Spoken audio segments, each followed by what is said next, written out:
Špelo Trobec, takrat še Jovanovič, sva te prve naslovnice oblikovala ali snovala nekako v sodelovanju. Oblikovalka Andreja Brulc, sva zelo intenzivno sodelovali.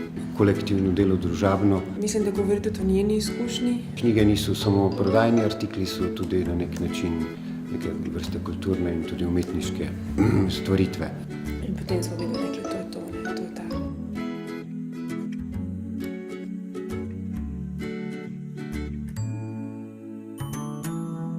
Čeprav sem oblikovalka po izobrazbi, sem vseeno predvsem se ukvarjam z ilustracijo. Se mi zdi, da smo se precej hitro ujeli s to idejo, da bi bile ilustracije tiste, ki bodo nekako nosile sporočilo. Načrt je, da bojo te naslovnice zelo raznolike, ker so tudi avtorji seveda raznoliki, vsebine so raznolike.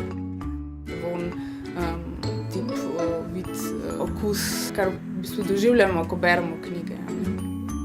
Za še bolj kakovostno branje, za še bolj zapečkarske večere, za še bolj cvetoča jutra in še bolj živobarvne zmenke s knjigo, za še bolj pisano notranje življenje in še bolj razigrane debate.